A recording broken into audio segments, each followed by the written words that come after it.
নমস্কাৰ যেহেতু আজি ৰাতিপুৱাই হাইস্কুল শিক্ষান্ত পৰীক্ষাৰ যিসকলে পৰীক্ষা উত্তৰ দিছিলে তেওঁলোকক আজি ৰিজাল্ট দিয়া হৈছে ফলাফল ঘোষণা কৰা হৈছে যেহেতু বৰ্তমান সময়ত যোৰহাটত 3 নম্বৰৰ ভিতৰত দুটা স্থান এবাৰ যোৰহাটে লাভ কৰিবলৈ সক্ষম হৈছে তাৰ সমান্তৰালভাৱে যোৰহাটৰ এখন অগ্ৰণী শিক্ষানুষ্ঠান বিলিয়ন্স একাডেমি এবাৰ যোৰহাটৰ যি হাইস্কুল শিক্ষান্ত পৰীক্ষাত উত্তীৰ্ণ হৈছিলে তাত বিশেষভাৱে তেওঁলোকে সাফল্য লাভ কৰিবলৈ সক্ষম হৈছে মই যেহেতু বৰ্তমান এই বিলিয়ন্স একাডেমিত উপস্থিত আছো আৰু মই পৰিৱেশটো অকমান দেখুৱাইছো যে ইয়াত বৰ্তমান 17 জন ছাত্ৰ ছাত্ৰীয়ে এই পৰীক্ষাত হাইস্কুল শিক্ষান্ত পৰীক্ষাত উত্তীৰ্ণ হৈছিলে আৰু আটাইকেইজনে এবাৰ তেওঁলোকে ফলাফল ভাল লাভ কৰিবলৈ সক্ষম হৈছে মই শিক্ষানুষ্ঠানৰ মানকদা আছে মানকদা পাই মই অকমান জানিব বিচাৰিম মানকদা এবাৰ যেহেতু 17 জন পৰীক্ষাৰ্থী আপোনালোকৰ স্কুলৰ পৰা পৰীক্ষা দিছিলে কেনেকুৱা ৰিজাল্ট অকমান হয় আজি বিলিয়ন্স একাডেমিৰ কাৰণে এটা খুব শুভ দিন আজি বিলিয়ন্স একাডেমিয়ে দ্বিতীয়বাৰৰ বাবে এছএছএলসি এপিয়াৰ হৈছিলে আমাৰ ছাত্ৰ ছাত্ৰীসকল দ্বিতীয়বাৰৰ বাবে তাৰে 17 গৰাকী ছাত্ৰ ছাত্ৰী অৱতীৰ্ণ হৈছিলে তাৰে দুগৰাকী ছাত্ৰ ছাত্ৰী আপোনাৰ ডিষ্টিংচন পাবলৈ সক্ষম হৈছে তেওঁলোকে 6টা সাবজেক্টতে লেটাৰ মাৰ্কছ পাবলৈ সক্ষম হৈছে আৰু 3 গৰাকী ছাত্ৰ ছাত্ৰীয়ে আপোনাৰ ষ্টাৰ মাৰ্ক পাবলৈ সক্ষম হৈছে আৰু বাকি 9 গৰাকী আপোনাৰ ফাৰ্ষ্ট ডিভিজন ডিষ্টিংচন আৰু ষ্টাৰ লগাবলৈ 9 গৰাকী আৰু বাকি গৰাকী আপোনাৰ সেকেন্ড ডিভিজন পাবলৈ মানে সক্ষম হৈছে আজি খুব এটা সুন্দৰ দিন আৰু সকলোকে মই শুভেচ্ছা আৰু শুভকামনা জ্ঞাপন কৰিছো কেনেকুৱা লাগিছে মনটো হয় খুবেই ভাল লাগিছে আমি যেতিয়া নিউ এডুকেশ্যন পলিচি 2019 যেতিয়া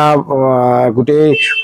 অসমতে আপোনাৰ প্ৰচলিত হৈছিলে তেতিয়া সেই সময়তে আমিও ক্লাছ 9 টো আমি আৰম্ভ কৰিছিলোঁ তেতিয়া এই সকল ছাত্ৰ ছাত্ৰী আমাৰ ক্লাছ 9 ত তেতিয়া আমাৰ এডমিশ্যন লৈছিলে তেতিয়া আমাৰ তলৰ লোৱাৰ লেভেলটো স্কুলৰ বা মিডল ক্লাছখিনি নাছিলে তেওঁলোকে 9 তে নতুনকৈ এডমিশ্যন লৈছিলে তেওঁলোক আহিছিলে বেলেগ বেলেগ স্কুলৰ পৰা আৰু এই দুবছৰ তেওঁলোকৰ লগত জাৰ্নিটো খুবেই ভাল লাগিলে আৰু এটা সুন্দৰ ৰিজাল্ট কৰি পেলাই যে ওলাই গৈছে সেইটো আমি অতি সুখী ছাত্ৰ ছাত্ৰীসকলক কেনেকুৱা ধৰণৰ মানে পঢ়া শুনাত আপোনালোকে সুবিধা দিছিলে বা কেনেকুৱা ধৰণৰ আপোনালোকে দায়িত্ব পালন কৰিছে একচুৱেলি আমি যেতিয়া তেওঁলোকে 9 ত আমাৰ এজাত এডমিশ্যন লৈছিলে আমি এটাই চাই আছিলোঁ তেওঁলোকৰ ৰিজাল্টৰ পৰা যে তেওঁলোকে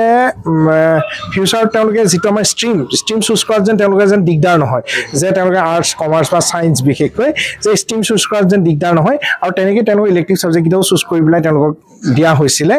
আৰু আজি এটা খুব মানে ভাল লাগিছে আমাৰ ইয়াৰে এজন কুলদীপ বুলি যেটা ছাত্ৰ তেওঁ এডভান্স মেথমেটিক্স হৈছিলে হি 95 পাইছে হা আৰু এই আমাৰ মোৰ কাষতে আছে শিৱস্বৰ শইকীয়া ছাৰ তেওঁৰ তত্ত্বাৱধানতেই হৈছিলে আৰু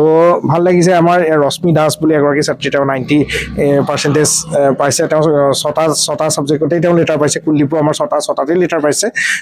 খুব ভাল লাগিছে আসলে এই সকল পৰীক্ষাৰ্থী মই তেওঁলোকৰ ওচৰলৈ আহিবলৈ বিচাৰিম তেওঁলোকৰ অকমান মনৰ অনুভৱ দিম কি ক'বা কেনেকুৱা লাগিছে আজি ভাল লাগিছে মই যিমানটো চেষ্টা কৰিছিলোঁ সিমানটো পাইছোঁ তোমাৰ নামটো মোৰ নামটো প্ৰিয়াশ্ৰী বৰা মই ষ্টাৰ মাৰ্ক পাবলৈ আজি সক্ষম হৈছোঁ ষ্টাৰ মাৰ্ক অকমান ক'বা নি কেনেদৰে পঢ়া শুনা কৰিছিলা মই পঢ়িছিলোঁ যেতিয়ালৈকে নহয় পঢ়োঁ আৰু মানে চিলেবাছ কমপ্লিট কৰিবলৈ চাইছিলোঁ আৰু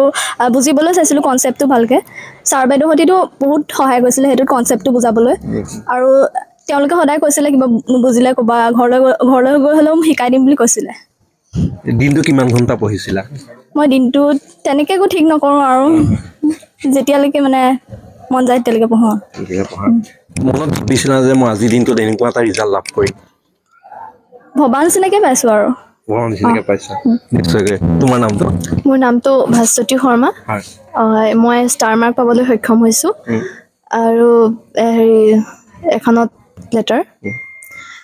কেনেদৰে পঢ়িছিলা কেনেদৰে মোৰো তেনেকৈ কোনো ঠিক নাই মই যেতিয়া মন গৈছিলে মই তেতিয়াহে পঢ়িছিলোঁ আৰু পঢ়াৰ টাইমটো খুবেই কম মইতো প্ৰি টেষ্টৰ আগলৈকে খুব বেছি 2 ঘণ্টামানেই চাগে পঢ়িছিলোঁ তাৰপিছত অলপ প্ৰি টেষ্টত ৰিজাল্টটো অলপ কমি যোৱাৰ পিছত অকণমান জোৰ দিছিলোঁ কিন্তু নাই তথাপিও তেনেকৈ পঢ়া শুনা হোৱা নাছিলে এনেকুৱা এটা ৰিজাল্ট আশা কৰিছিলা হয় মই ষ্টাৰ মাৰ্ক পাম বুলি কনফিডেঞ্চ আছিলে আৰু অলপ বেছি পাবলৈ চেষ্টাও কৰিছিলোঁ হয় তুমি কি ক'বা যে কেনেদৰে পঢ়িব লাগিব আমাৰ যিসকল এতিয়া ছাত্ৰ ছাত্ৰী তেওঁলোকৰ অহা বছৰ হয়তো শিক্ষান্ত পৰীক্ষা দিব বা এতিয়া পঢ়ি আছে তেওঁলোকক কিবা ক'ব বিচাৰিবা নি তুমি নিশ্চয় এতিয়া আমি যোনখন পেপাৰ পাইছোঁ সেয়া দেখিতো এতিয়া এনেকুৱাই লাগিছে মানে অকল কনচেপ্টত যদি গুৰুত্ব দিয়ে মানে পুৰা কনচেপ্ট বেছ কুৱেশ্যন আহিছে এবাৰ আৰু হয়তো পিছলৈও তেনেকৈয়ে আহিব যিহেতু শিক্ষানীতি এতিয়া অলপ পেপাৰত চেঞ্জ হৈছে সেইকাৰণে যদি আৰু কনচেপ্টটো বুজিলে এনেও লিখিবলৈ ভাল হয় মই নিজেও পাইছোঁ সেইকাৰণে কনচেপ্ট গুৰুত্ব দিয়াত মই বেছি মানে গুৰুত্ব দিবলৈ ক'ম বুলি ভাবিছোঁ আৰু যিহেতু আমাৰ টিচাৰ্ছখিনিও সেইটোৱে কয় আৰু তেওঁলোকে বহুত বেছি চেষ্টা কৰে আমাক লৈ আশা কৰে সেইকাৰণে ৰাখিব পাৰিলে ভাল লাগে আগন্তুক দিনত কি হোৱাৰ আশা আছে আগন্তুক দিনত এনেই মোৰ চাওঁ এতিয়া মই ছায়েন্স ষ্ট্ৰীমত পঢ়িম বুলি ভাবিছোঁ বাকী চাইক'লজিষ্ট হ'ব মন আছে হয় চেষ্টা কৰি আছোঁ আৰু হয় তোমাৰ আশা মই তোমাক নুসুধিলোঁ তোমাৰ কি আশা আছে মোৰ ৰিচাৰ্চ কৰিব মন আছে ঠিক আছে তোমাৰ ওচৰলৈ আহিছোঁ তোমাৰ নামটো মোৰ নাম পৰি বৰা মই ফাৰ্ষ্ট ডিভিজনলৈ উত্তীৰ্ণ হ'বলৈ সক্ষম হৈছোঁ আৰু এখনৰ লেটাৰ পাইছোঁ কেনেদৰে পঢ়িছিলা মোৰো সেই পঢ়াৰ টাইম ঠিক নাই যিমানকণ সময় পাৰোঁ সিমানেই পঢ়া হৈছিলে আৰু মোৰ বিশেষকৈ ৰাতি বেছিকৈ পঢ়া হৈছিলে দিনততো ক্লাছ টিউশ্যন আৰু স্কুল তেনেকৈয়ে গুচি যায় ৰাতি পঢ়া হৈছিলে আৰু আগন্তুক দিনত কি হোৱাৰ আশা আছে ছায়েন্সত লৈছোঁতো ভবা তেনেকৈ নাই কি হোৱাৰ কিন্তু এগ্ৰিকালচাৰত যোৱা আশা এটা আছে নিশ্চয়কৈ আচলতে তোমাৰ আশা পূৰণ হ'ব তোমাৰ নামটো নমস্কাৰ মোৰ নাম ৰশ্মি দাস মই আজি ব্ৰিলিয়েঞ্চ একাডেমীৰ পৰা ডিষ্টিংশ্যন লৈ পেলাই 6টা লেটাৰ লৈ পেলাই পাছ কৰিছোঁহি ভাল লাগিছে যিয়ে নহওক এনেকুৱা ৰিজাল্ট এটা কৰি পেলাই ব্ৰিলিয়েঞ্চ একাডেমীৰ পৰা আগবাঢ়ি গৈছোঁ আৰু আগতেও যাতে আৰু ভাল কৰি যাওঁ সেয়াই দিন কেনেকৈ পঢ়িছিলা কিমান ঘণ্টা পঢ়িছিলা পঢ়াটো এনেই মানে ৰাতিপুৱা গধূলি তেনেকুৱাই আৰু ৰাতি খালি মোৰ বেছি পঢ়া হৈছিলে সেইটো মই ক'ব পাৰিম আৰু আগন্তুক দিনত কি হোৱাৰ আশা আছে মেডিকেল লাইনতে যাম ঠিক আছে তোমাৰ নাম নমস্কাৰ মোৰ নাম ঋতুস্মিতা ভৰালী মই প্ৰথম স্থানত উত্তীৰ্ণ হৈছোঁ আৰু মানে ভাল লাগিছে আজি এইটো এটা ফলাফল কৰিবলৈ পাই ভাল লাগিছে আৰু মই ছাৰ মেমহঁতক বিশেষকৈ ধন্যবাদ দিব বিচাৰোঁ তেওঁলোকৰ কাৰণে এইটো সম্ভৱ হৈছে আৰু মই আগন্তুক দিনত ইয়াতকৈ ভাল ৰিজাল্ট কৰিবলৈ চেষ্টা কৰিম কিমান ঘণ্টা পঢ়িছিলা তেনেকৈ মই পঢ়াৰ বিশেষ ধৰণ নাই মোৰ মন যেতিয়াই যায় মই তেতিয়াই পঢ়িছিলোঁ যেতিয়াই মন যায় তেতিয়াই পঢ়িছিলা কি হোৱাৰ আশা আছে মোৰ ভৱিষ্যতলৈ এগৰাকী শিক্ষয়িত্ৰী হোৱাৰ সপোন আছে হয় আপোনাৰ কোন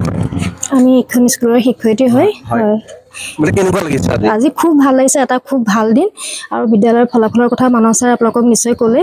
এতিয়া মানে আশা কৰিছোঁ তেওঁলোকে ইয়াৰ পিছৰ পৰ্যায়তো যাতে আৰু অতি ভাল ফলাফল আশা কৰে আৰু বিদ্যালয়খনৰ সুনাম অটুট থাকক ইয়াকে কামনা কৰিছোঁ আৰু তেওঁলোকৰ উজ্জ্বল ভৱিষ্যত কামনা কৰিছোঁ আপোনালোকেও যথেষ্ট হয়তো কষ্ট কৰিছিলে আৰু আমি সকলোৱে কষ্ট কৰিছিলোঁ আৰু সদায় তেওঁলোকক কৈছিলোঁ যে কিবা নাজানিলে সুধিবা এনেকুৱা কথাবিলাক তেওঁলোকক কৈ থাকোঁ উপদেশ দিওঁ ভাল সেয়াই নিশ্চয়কৈ আচলতে এয়া হৈছে যোৰহাটৰ এখন অগ্ৰণী শিক্ষানুষ্ঠান ব্ৰিলিয়েঞ্চ একাডেমী যিহেতু হাইস্কুল শিক্ষান্ত পৰীক্ষা আজি ৰিজাল্ট ঘোষণা কৰা হ'ল তাৰ সমান্তৰালভাৱে আজি ব্ৰিলিয়েঞ্চ একাডেমী উজ্বলি উঠিছে তেওঁলোকে আটাইকেইজনেই বিশেষ স্থান তেওঁলোকে লাভ কৰি তেওঁ সফলতা অৰ্জন কৰিবলৈ সক্ষম হৈছে আমিও আজি আপোনালোকক এই অনুষ্ঠানৰ জৰিয়তে ব্ৰিলিয়েঞ্চ একাডেমীৰ ছাত্ৰ ছাত্ৰীসকলৰ মনৰ অনুভৱ তেওঁলোকৰ মনৰ অনুভৱ মই জানিবলৈ চেষ্টা কৰিলোঁ আপোনালোকক জনোৱাৰ চেষ্টা কৰিলোঁ গতিকে আশা কৰিছোঁ আগন্তুক দিনত ব্ৰিলিয়েঞ্চ একাডেমীয়ে এনেদৰে তেওঁলোকে সফলতা অৰ্জন কৰিবলৈ সক্ষম হওক